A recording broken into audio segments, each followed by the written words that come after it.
ಓಂ ಗುರುಭ್ಯೋ ನಮಃ ಅರ್ಕಮಹಾಗಣಾಧಿಪತಿಯೇ ನಮಃ ಆತ್ಮಗುರುವೇ ನಮಃ ಭದ್ರಕಾಳಿಯೇ ನಮೋ ನಿತ್ಯಂ ಸರಸ್ವತಿಯೇ ನಮೋ ನಮಃ ವೇದ ವೇದಂಗ ವೇದಾಂತ ವಿದ್ಯಾಸ್ಥಾನೇ ಬಿಯೋಚ. ಎಲ್ಲ ಜ್ಯೋತಿಷ ಅಭಿಮಾನಿಗಳಿಗೆ ಈ ದಿನದ ಪ್ರಣಾಮಗಳು. ಈ ದಿನ ಮಕರ ರಾಶಿಯವರ ದಿನ ಭವಿಷ್ಯವನ್ನು ನೋಡೋಣ. 17/6/2026 ಬುಧವಾರ, ತೃತೀಯ ತಿಥಿ, ಪುನರ್ವಸು ನಕ್ಷತ್ರ, ಪುಷ್ಯ ನಕ್ಷತ್ರ, ಧ್ರುವಯೋಗ ಸಂಯೋಜನೆಗೊಂಡಿರುವಂಥ ದಿನ. ಈ ದಿನದಲ್ಲಿ ತೃತೀಯ ತಿಥಿಯ ಧೈರ್ಯ ಮತ್ತು ಕಾರ್ಯಶಕ್ತಿ, ಪುನರ್ವಸು ನಕ್ಷತ್ರದ ಪುನರುಜ್ಜೀವನ ಮತ್ತು ಶುಭಫಲ, ನಂತರದ ಪುಷ್ಯ ನಕ್ಷತ್ರದ ಪೋಷಣೆ, ಗುರುಕೃಪೆ ಮತ್ತು ಸ್ಥಿರತೆ, ಜೊತೆಗೆ ಧ್ರುವಯೋಗದ ಸ್ಥಿರ ಯಶಸ್ಸಿನ ಶಕ್ತಿ ನಿಮ್ಮ ಉದ್ಯೋಗ, ಹಣಕಾಸು, ಕುಟುಂಬ, ಆರೋಗ್ಯ ಮತ್ತು ಗೌರವದ ಮೇಲೆ ವಿಶೇಷ ಪರಿಣಾಮವನ್ನು ಬೀರ್ತಾ ಇದೆ. ನಾವು ಯಾವ ಕ್ಷೇತ್ರದಲ್ಲಿ ಲಾಭ ಉಂಟಾಗ್ತದೆ, ಯಾವ ವಿಚಾರದಲ್ಲಿ ಎಚ್ಚರಿಕೆಯಿಂದಿರಬೇಕು ಅನ್ನುವಂಥದ್ದನ್ನು ತಿಳ್ಕೊಳ್ಳೋಣ ಬನ್ನಿ. ಈ ದಿನದ ಗ್ರಹದ ಪ್ರಭಾವವನ್ನು ನಾವು ನೋಡೋದಾದರೆ, ಮಕರ ರಾಶಿ ಅಧಿಪತಿಯಾದಂಥ ಶನಿ ಈ ದಿನ ಬುಧವಾರ ಆಗಿರೋದರಿಂದ ಬುಧನ ಬುದ್ಧಿಶಕ್ತಿ ಮತ್ತು ಶನಿಯ ಶಿಸ್ತು, ಪರಿಶ್ರಮ ಸೇರಿ ಇಂದು ಉತ್ತಮ ಫಲ ನೀಡಬಹುದು. ನಿಂತ ಕೆಲಸಗಳಿಗೆ ವೇಗ ಸಿಗಬಹುದು. ಉದ್ಯೋಗ, ಆಡಳಿತ, ಜ್ಯೋತಿಷ್ಯ, ಶಿಕ್ಷಣ ಮತ್ತು ಸಂಘಟನಾ ಕ್ಷೇತ್ರಗಳಲ್ಲಿ ಉತ್ತಮ ಫಲ ಲಭ್ಯವಾಗ್ತದೆ. ಪರಿಶ್ರಮಕ್ಕೆ ತಕ್ಕ ಫಲ ಸಿಗುವ ಸಾಧ್ಯತೆ ಇದೆ. ಆದರೆ ಅತಿಯಾದ ಚಿಂತನೆ ಒತ್ತಡವನ್ನು ತರಬಹುದು. ನಿಧಾನ ಗತಿಯ ಬಗ್ಗೆ ಬೇಸರ ಅನ್ನುವಂಥದ್ದು ಬೇಡ. ಮುಖ್ಯ ಸೂಚನೆ: ತಾಳ್ಮೆ ಮತ್ತು ಶ್ರಮವೇ ಸ್ಥಿರ ಯಶಸ್ಸಿನ ಮಂತ್ರ ಅನ್ನುವಂಥದ್ದನ್ನು ತಿಳ್ಕೊಂಡೆ. ತೃತೀಯ ತಿಥಿಯ ಪ್ರಭಾವ ಇರೋದರಿಂದ ಧೈರ್ಯ, ಕಾರ್ಯಶಕ್ತಿ ಹೆಚ್ಚಿಸುತ್ತದೆ. ಹೊಸ ಕಾರ್ಯ ಆರಂಭಕ್ಕೆ ಅನುಕೂಲ ಉಂಟಾಗ್ತದೆ. ಸಹೋದರರು ಅಥವಾ ಸ್ನೇಹಿತರಿಂದ ಸಹಕಾರ ಅನ್ನುವಂಥದ್ದು ಲಭ್ಯವಾಗ್ತದೆ. ಈ ದಿನ ಹೊಸ ಯೋಜನೆ ಆರಂಭಿಸಬಹುದು. ನಿಂತ ಕೆಲಸಗಳಿಗೆ ಚಾಲನೆ ಸಿಗಬಹುದು. ಆತ್ಮವಿಶ್ವಾಸ ಹೆಚ್ಚಾಗಬಹುದು. ಆದರೆ ಜಾಗ್ರತೆಯಿಂದ ಇರಬೇಕಾದಂಥ ವಿಚಾರ ಏನಂತಂದರೆ, ಆತುರದಲ್ಲಿ ನಿರ್ಧಾರ ತೆಗೆದುಕೊಳ್ಳುವಂಥದ್ದು ಬೇಡ. ಪುನರ್ವಸು ನಕ್ಷತ್ರದ ಪ್ರಭಾವ ಇರೋದರಿಂದ ಪುನಃ ಲಾಭ ಉಂಟಾಗ್ತದೆ. ಕಳೆದು ಹೋದ ಅವಕಾಶ ಮರಳಿ ಸಿಗ್ತದೆ. ಶುಭ ಸುದ್ದಿಗಳು ಬರೋ ಸಾಧ್ಯತೆ ಇರ್ತದೆ. ಇಂದು ಹಳೆಯ ಕೆಲಸ ಪುನಃ ಆರಂಭವಾಗಬಹುದು. ಹೊಸ ಸಂಪರ್ಕಗಳಿಂದ ಲಾಭ ಉಂಟಾಗ್ಬೋದು. ಕುಟುಂಬದಲ್ಲಿ ನೆಮ್ಮದಿ ಹೆಚ್ಚಾಗಬಹುದು.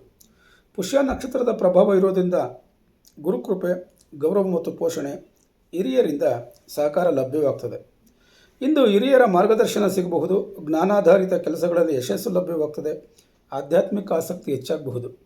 ವಿಶೇಷ ಫಲ ನೋಡೋದಾದರೆ, ಜ್ಯೋತಿಷ್ಯ, ಬೋಧನೆ, ಆಡಳಿತ ಮತ್ತು ಆನ್ಲೈನ್ ತರಗತಿಗಳನ್ನು ನಡೆಸುವಂಥವರಿಗೆ ವಿಶೇಷ ಶುಭ ದಿನ ಇದಾಗಿರುತ್ತೆ. ಧ್ರುವಯೋಗದ ಪ್ರಭಾವ ಇರೋದರಿಂದ ಸ್ಥಿರ ಯಶಸ್ಸು, ದೀರ್ಘಕಾಲದ ಲಾಭ, ಉದ್ಯೋಗದಲ್ಲಿ ಪ್ರಗತಿ ದೊರೆಯುತ್ತದೆ. ಇಂದು ನೀವು ತೆಗೆದುಕೊಳ್ಳುವ ನಿರ್ಧಾರ ದೀರ್ಘಕಾಲದ ಲಾಭವನ್ನು ಕೊಡಬಹುದು. ಮೇಲಧಿಕಾರಿಗಳ ವಿಶ್ವಾಸವನ್ನು ಗಳಿಸಬಹುದು. ಆರ್ಥಿಕ ಬೆಳವಣಿಗೆ ಸಾಧ್ಯವಾಗ್ತದೆ. ಉದ್ಯೋಗದ ಫಲವನ್ನು ನೋಡೋದಾದರೆ, ಈ ದಿನ ಉದ್ಯೋಗ ಕ್ಷೇತ್ರದಲ್ಲಿ ಸ್ಥಿರ ಪ್ರಗತಿ ಮತ್ತು ಮೆಚ್ಚುಗೆಯ ದಿನ ಇದಾಗಿರುತ್ತೆ. ನಿಂತ ಕೆಲಸಗಳು ಪೂರ್ಣಗೊಳ್ಳಬಹುದು. ಹೊಸ ಜವಾಬ್ದಾರಿ ಬರಬಹುದು. ಪರಿಶ್ರಮಕ್ಕೆ ಮೆಚ್ಚುಗೆ ಸಿಗಬಹುದು. ಜಾಗ್ರತೆಯಿಂದ ಬರಬೇಕಂತ ವಿಚಾರ ಅಂತಂದರೆ, ಒತ್ತಡದಿಂದ ಆರೋಗ್ಯದ ಕಡೆ ನಿರ್ಲಕ್ಷ್ಯ ಅನ್ನುವಂಥದ್ದು ಬೇಡ. ವೃತ್ತಿಯ ಆಧಾರದಿಂದ ದಿನಭವಿಷ್ಯವನ್ನು ನೋಡೋದಾದರೆ, ಶಿಕ್ಷಕರು, ಜ್ಯೋತಿಷ್ಯರು, ಆಡಳಿತ ಕ್ಷೇತ್ರದಲ್ಲಿ ಸೇವೆ ಮಾಡುವಂಥವ್ರಿಗೆ ಅತ್ಯುತ್ತಮ ಸ್ಪಂದನೆ ಅನ್ನುವಂಥದ್ದು ಲಭ್ಯವಾಗ್ತದೆ. ಗೌರವ ಅನ್ನುವಂಥದ್ದು ಹೆಚ್ಚಾಗ್ತದೆ. ತಾಂತ್ರಿಕ ಕ್ಷೇತ್ರ, ನಿರ್ವಹಣಾ ಕ್ಷೇತ್ರದಲ್ಲಿ ಕಾರ್ಯ ಮಾಡುವಂಥವ್ರಿಗೆ ಉತ್ತಮ ಪ್ರಗತಿ ಲಭ್ಯವಾಗ್ತದೆ. ಹೊಸ ಅವಕಾಶಗಳು ಸಿಗ್ತದೆ. ಬಿಸ್ನೆಸ್ ಮಾಡುವಂಥವ್ರಿಗೆ ತಮ್ಮ ವ್ಯವಹಾರದಲ್ಲಿ ಯೋಜನೆ ಮತ್ತು ಪರಿಶ್ರಮದಿಂದ ಲಾಭ ಉಂಟಾಗ್ತದೆ. ಈ ದಿನ ಅನುಕೂಲಕರ ಕ್ಷೇತ್ರಗಳೆಂದರೆ ಶಿಕ್ಷಣ, ತರಬೇತಿ, ನಿರ್ಮಾಣ ಕ್ಷೇತ್ರ, ತಾಂತ್ರಿಕ ಕ್ಷೇತ್ರ ಹಾಗೂ ಆನ್ಲೈನ್ ವ್ಯವಹಾರಗಳು. ಹಣಕಾಸಿನ ವಿಚಾರದಲ್ಲಿ ಲಾಭ ಸಿಗುವ ಸೂಚನೆ ಇದೆ.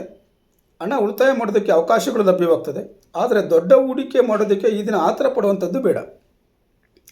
ಕುಟುಂಬ ಮತ್ತು ಸಂಬಂಧವನ್ನು ನೋಡೋದಾದರೆ, ಕುಟುಂಬದಲ್ಲಿ ಸಹಕಾರ ಅನ್ನುವಂಥದ್ದು ಲಭ್ಯ. ಹಿರಿಯರಿಂದ ಆಶೀರ್ವಾದ ಸಿಗ್ತದೆ. ಆದರೆ ಭಾವನೆಗಳನ್ನು ಮನಸ್ಸಿನಲ್ಲಿ ಇಟ್ಟುಕೊಳ್ಳಬೇಡಿ. ಆರೋಗ್ಯದ ಕಡೆ ಗಮನ ಹರಿಸೋದಾದರೆ, ಮಂಡಿ ನೋವು ಅಥವಾ ಬೆನ್ನು ನೋವು ಕಾಣಿಸಬಹುದು. ದಣಿವು ಉಂಟಾಗ್ಬೋದು. ನಿದ್ರೆಯಲ್ಲಿ ವ್ಯತ್ಯಾಸ ಆಗ್ಬೋದು. ಸಮಯಕ್ಕೆ ತಕ್ಕಂತೆ ವಿಶ್ರಾಂತಿ ಮತ್ತು ಸರಳ ವ್ಯಾಯಾಮವನ್ನು ಮಾಡೋದರಿಂದ ಅನುಕೂಲವಾಗ್ತದೆ. ಪರಿಹಾರಕ್ಕೋಸ್ಕರ ಸೋಮಶೇಖರನಿಗೆ, ಚಂದ್ರಶೇಖರನಿಗೆ ಪ್ರಾರ್ಥನೆಯನ್ನು ಮಾಡಿ, ಪ್ರಾಣಿ ಪಕ್ಷಿಗಳಿಗೆ, ಮಕ್ಕಳುಗಳಿಗೆ ಹಾಲನ್ನು ಅರ್ಪಿಸಿ ಅಥವಾ ಹಾಲಿನ ಉತ್ಪನ್ನಗಳಾದ ಹಾಲು, ಕೋವ, ಪೇಡ ಅಂಥದ್ದನ್ನೆಲ್ಲ ದಾನವನ್ನು ಮಾಡ್ಬೋದು. ಈ ದಿನದ ಕಿವಿಮಾತು: ತಾಳ್ಮೆ, ಪರಿಶ್ರಮ ಮತ್ತು ವಿವೇಕದಿಂದ ನಡೆದುಕೊಂಡರೆ ಸ್ಥಿರ ಯಶಸ್ಸು ಲಭ್ಯವಾಗ್ತದೆ. ಗೌರವ ಮತ್ತು ಧನಲಾಭ ದೊರೆಯೋ ಅತ್ಯುತ್ತಮವಾದಂಥ ದಿನ ಇದಾಗಿರುತ್ತೆ ಅನ್ನುವಂಥದ್ದನ್ನು ತಿಳ್ಕೊಂಡೆ. ಈ ದಿನಭವಿಷ್ಯ ನಿಮಗೆ ಉಪಯೋಗವಾಗಿದ್ದರೆ ತಪ್ಪದೆ ಚಾನಲನ್ನು ಸಬ್ಸ್ಕ್ರೈಬ್ ಮಾಡಿ, ಲೈಕ್ ಮಾಡಿ, ಶೇರ್ ಮಾಡಿ. ನಾಳೆಯ ದಿನಭವಿಷ್ಯದೊಂದಿಗೆ ಮತ್ತೆ ಭೇಟಿಯಾಗೋಣ. ಧನ್ಯವಾದಗಳು.